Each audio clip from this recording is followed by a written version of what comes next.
in 1985,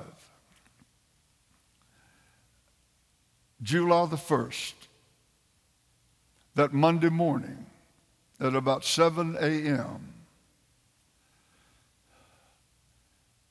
I went, as I always did then. Now I come to the office before I go to the television studio to spend some time with the Lord. I do that every morning. Then I would get in my car and drive. There's a railroad track about a half mile from our house. And it was a place of privacy, and I would park there and read my Bible and then walk down that track praying, seeking the Lord. That's what I would do every morning.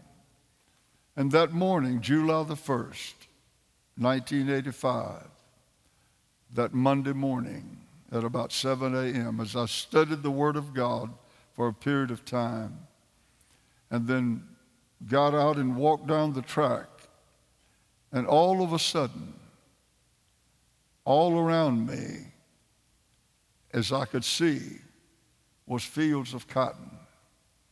I was raised in northeast Louisiana, and I know what cotton is. I have chopped cotton, I've picked cotton, so I know what it is.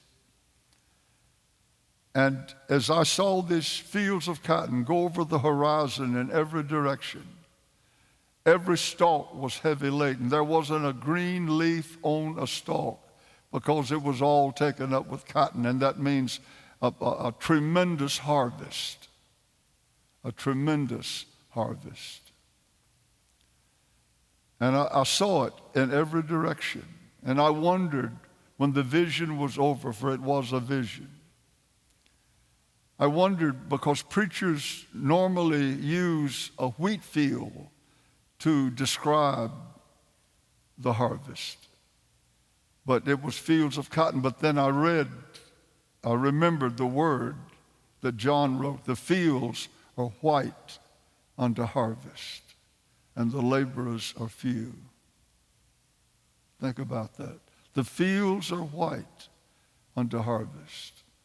And I looked on every direction, north, south, east, and west.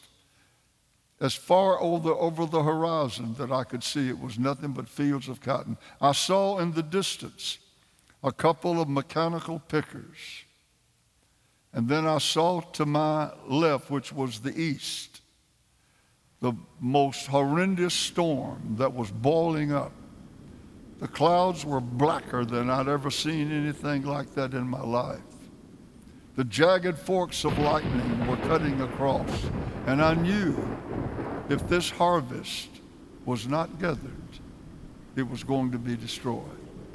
That storm, which I look back now and I know it was the great tribulation that's coming on this world.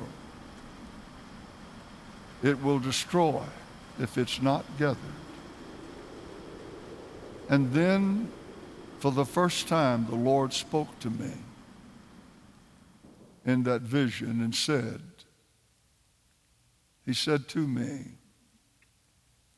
I have called others for localities around the world, but I have called this ministry alone for the entirety of the world. I want to say that again. I wouldn't say it for a long time because I thought it sounds self-serving, but I felt the Lord told me, yes, say it. He said, I have called particular ministries for localities in certain parts of the world, but I have called this ministry alone for the entirety of the planet. Now, in a sense, every believer is called for the entirety of the world. But God has called this ministry to lead the way, to lead the way. The thousands and thousands of you who support this work, God has not called you to serve in the capacity of leadership. He has called you to do what you are doing. Don't think little of it. Don't think small of it. It's extremely important. But he said, I have called this ministry for the entirety of the world. He said, don't fail me, for there is no one else to take your place.